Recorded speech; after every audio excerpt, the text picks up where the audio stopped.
Hello and welcome. My name is Tamara Lakomy, and I am the co-founder of Blueprints.org. First of all, I'd like to thank you all for being here. I'd like to thank you all for being gathered here today. And I'd like to be honest that I am so honored to stand here amongst you all, for it is for me almost a revolutionary act. Yes. Do not be surprised that I'm using such terms, for it is a revolutionary act for us to be gathered here today after 500 years of oppression and suppression of our identity as Indigenous people.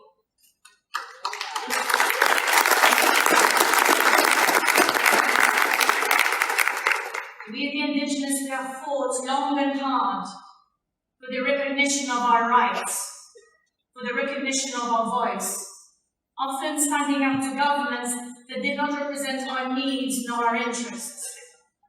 And that is why it is a very momentous time for us today. We are still revolutionaries.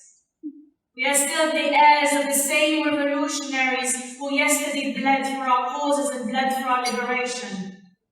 We are still the same heirs of those revolutionaries that yesterday's fight is in today's fight. Yesterday's fight, we fought it with arms, with machetes, with whatever we had, and we lived and we bled for our cause and for recognition. And today's fight is different. Today we fight for economic justice, for our economic emancipation. Today we fight economic warfare, which is often fought against us. Because nowadays, warfare is different. Nowadays, warfare isn't a uniformed army coming in with arms and bayonets. It is not one nation nor a state coming into our territories. It is not a single flag. These are not the people who are coming into our territories to despoil us of our assets and of our inheritance. We are fighting against non-superior weaponry.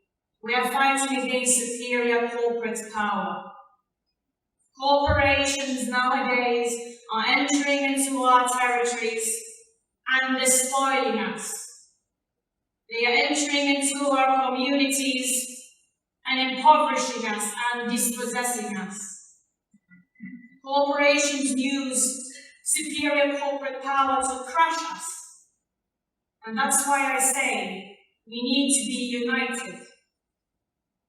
Today, as revolutionaries, we need to fight for our economic emancipation, to no longer be economic prisoners in a system that does not represent our interests. For we, the Indigenous, we are the richest people in the world. We have lands that so vastly rich. We are the custodians of lands that have the prime materials that they have been taking out of our lands to build their economies. Our riches have often been our curse. Now we have economic development spoken of as if it's only a development agency that can do it to us, or a state that can do it to us, or an aid organization, as if we, the Indigenous, are not capable of developing ourselves. As if we, the Indigenous, we're not capable of representing our own interests and implementing our own visions. They are reducing us to children dependent on states. They are reducing us to children that need a handout from aid organizations that they also steal from us.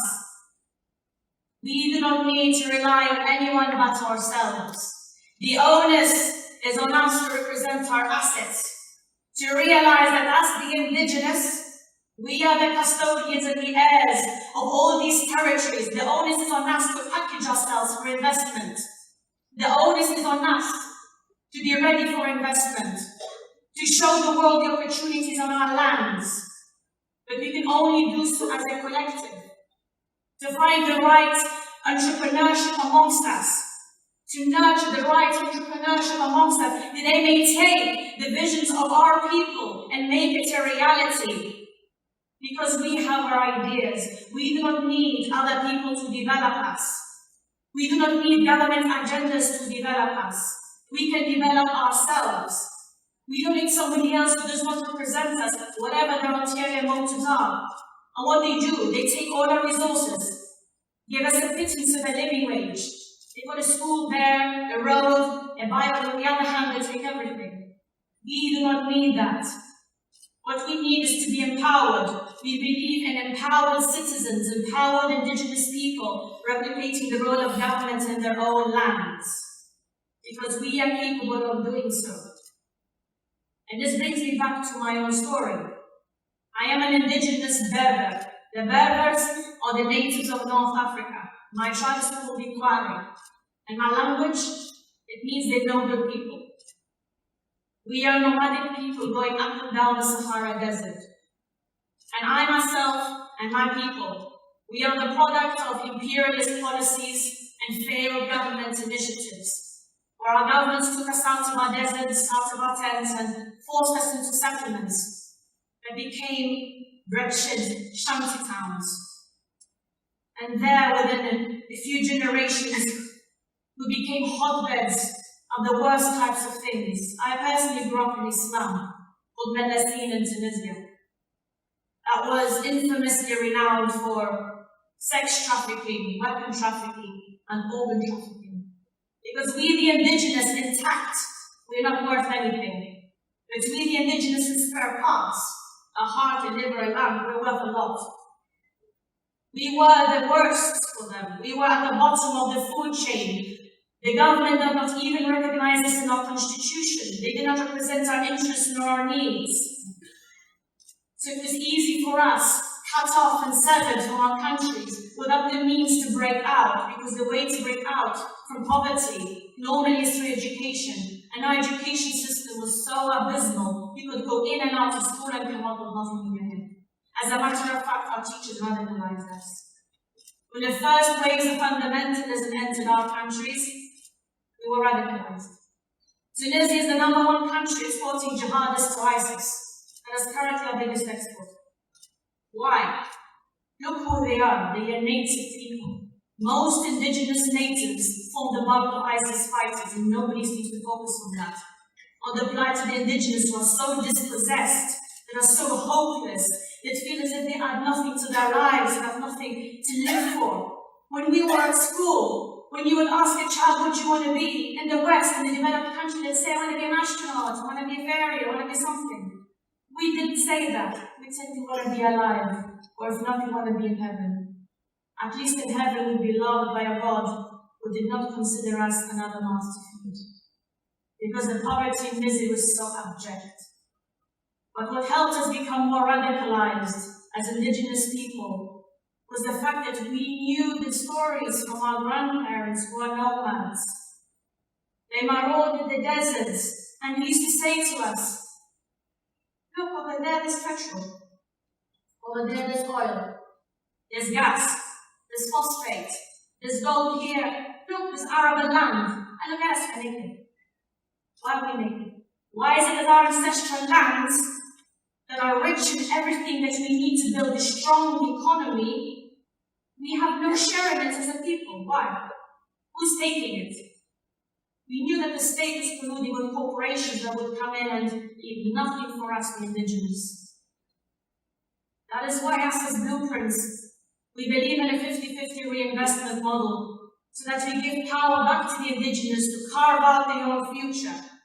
Because I believe that ultimately we know how we want to develop ourselves. We don't need the West or white people coming from Harvard working for an oil company to tell us, conscious of their CSR, oh, we want to do something good for you. No, we do not need that. We can represent ourselves. I went to study abroad in Scotland. My mother smuggled me out of the country. And when I went to study in Scotland, I became an archaeologist because I wanted to understand what it means to be indigenous. I wanted to understand why are we so downtrodden. And then it dawned on me. We the indigenous. We are the heirs of people who built civilization so vast and glorious, the West can't get over it and is still figuring it out. Look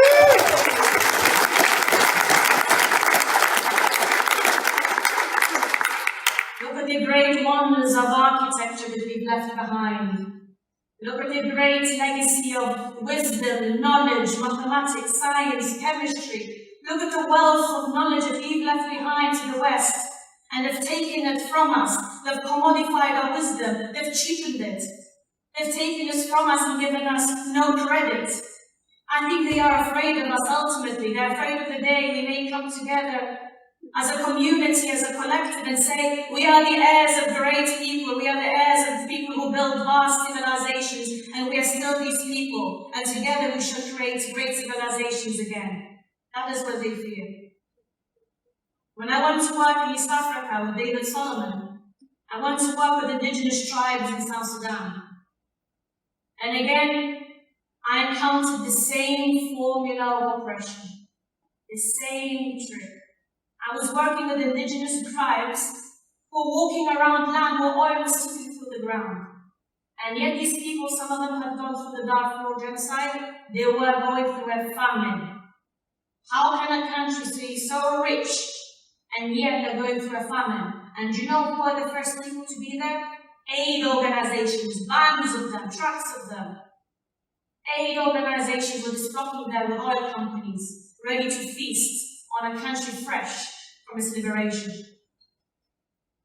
You see, we need to know how to represent ourselves to the world. We need to have the tools and the know-how to represent ourselves, which is why as Blueprints we provide indigenous people the access to capital, the access to markets and the know-how, so that they know how to stand up for themselves and deal with people, so that we can create a new status quo. Because ultimately, even when I was working in Uganda, when I was a foreign advisor to the First Lady of Uganda on Indigenous affairs, the indigenous people there were still going through the same thing, the same traumas. They had gold, they had everything, and yet they were poor. Because they did not have state representation, because they did not know how to package themselves up so people would come in and take advantage of them. Which is why the onus is on us to represent our own interests.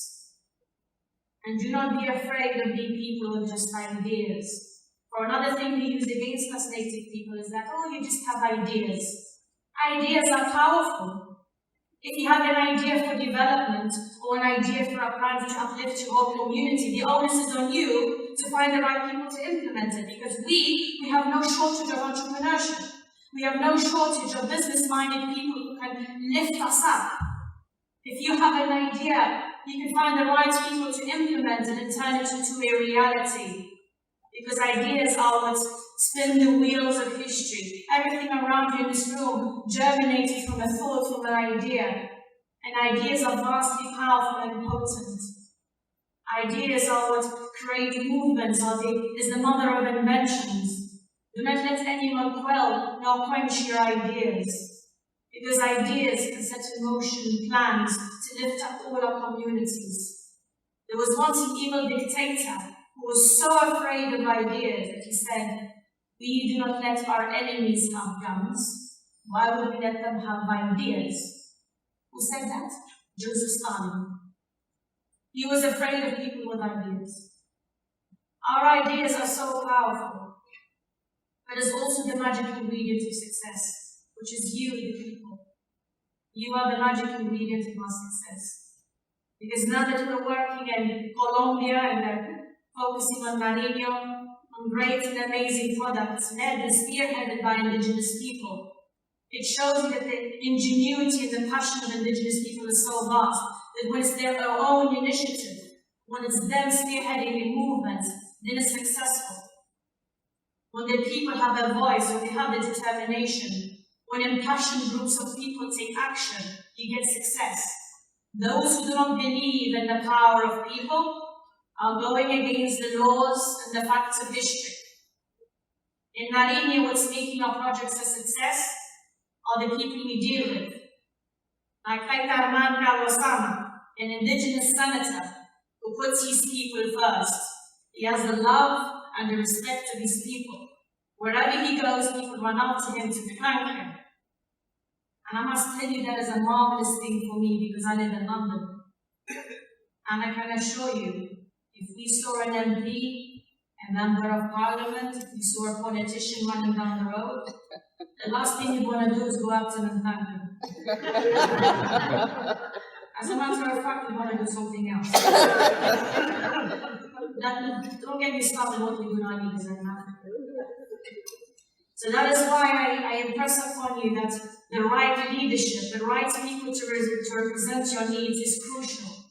Having the right people to carry in a capsule the vision of your people, and also the right entrepreneurship. That is why I like to thank A&D, Ancestry and Development, because they have taken the visions and the dreams of their people and made it into a reality. And that is what we need, us as a people. Because ultimately we are not dreamers living in delusions. We know that we are not here to change the status quo of the corporate world. We are not here to tear it down. We're not there to tear down this behemoth of machinations that they have. We're here to create our own status quo. We're here to create an indigenous business model based on ethics, based on what is equitable and what is just. We're here to create an indigenous model so that when they come to deal with us, they know that they have to deal with us justly, that they have to deal with us equitably, that they can no longer steal from us.